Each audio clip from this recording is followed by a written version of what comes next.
What is the biggest mistake I made when firing employees? I've probably hired well over 100 employees. And in that time, statistically, you run into some employees who don't do the job well. They don't do it right. They're not a good fit for the team, something along those lines. And I remember speaking with an HR expert one time. Her name was Lori. And Lori taught me a brilliant concept that I want to share with you today that makes it so much easier to let employees go. It removes some of the awkwardness and pain for the employee leaving. It removes some of the awkwardness and pain for you as the one letting them go. And it protects you from a legal standpoint as well. And here's the technique. She said, whenever you let somebody go, remember, nothing you say is going to make them feel better. So don't drag it on, don't compliment them, don't sit and say a bunch of things. That creates a confusing message, and that whole conversation is awkward. They just want to get out of there. So make it short. And then the second piece, and this is the most powerful, she said, use this line, for the reasons we discussed. I'll give you an example. Hi, Jim. I wanted to talk with you today. This is a difficult conversation, but I wanted to let you know, for the reasons we've discussed, we're letting you go. If you want, you can elaborate for a sentence or two more. You can meet with HR about any procedural questions you have, but here are the next steps, and then you lay those out. You'll be given an opportunity to go to HR and clean out your desk and take your personal belongings, and this is effective immediately. It doesn't always have to be effective immediately, by the way. I've had many employees where I give them days or even weeks. It really depends on the maturity level and the risk of the employee. But here's the magic of this phrase, for the reasons we discussed. And why is that so important? First off, it means that you have already discussed those reasons, that the reasons are very clear. And what that entails is a prior meeting where you explain to the employee, here are the expectations of the job. And here is how your performance is not matching those expectations. For you to continue to be in this role, your behavior needs to match the expectations. And so that way, when you have that conversation about letting the person go, and you say, for the reasons we discussed, you are referencing the expectations for the job and how their performance or behavior is not matching those expectations.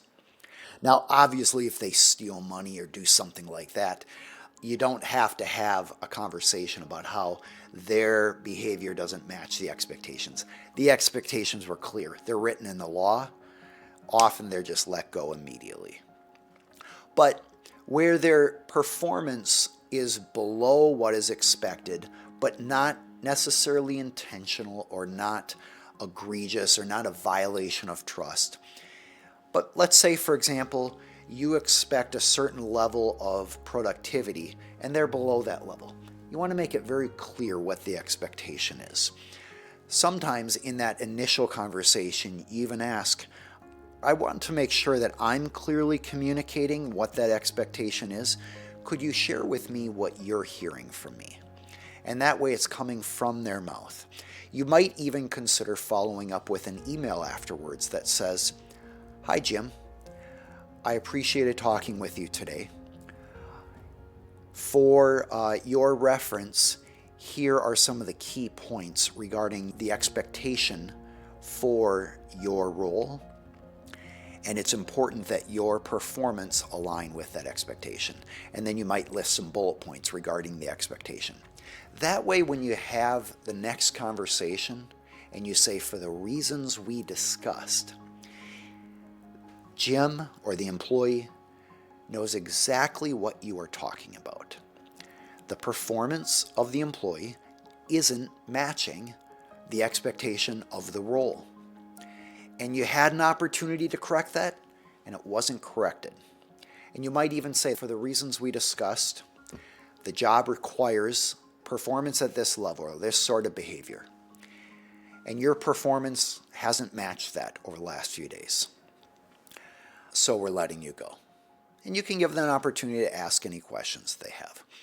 But that line, for the reasons we discussed, is one of the greatest little nuggets that I learned about how to make a firing of an employee more effective and clear and eliminate some of that awkwardness of dragging it on and having to talk about all of it. You don't want to get into all the details.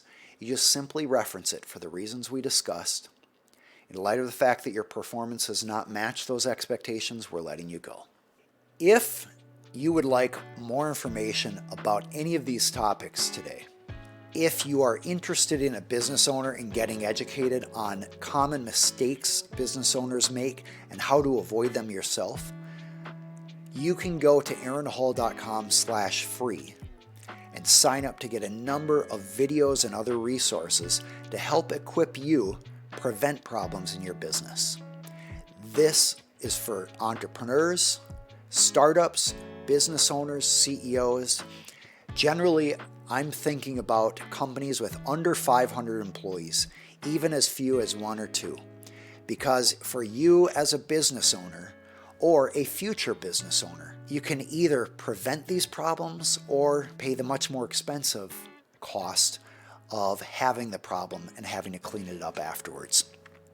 The purpose of this YouTube channel is to help you avoid problems, grow your company, provide a great value to your customers and clients, create a great environment for the people that you work with, and experience the success that comes from having a good company built on best practices. I'm Aaron Hall, an attorney for business owners and entrepreneurs. If you have questions about any of this, feel free to put them in the comments section below.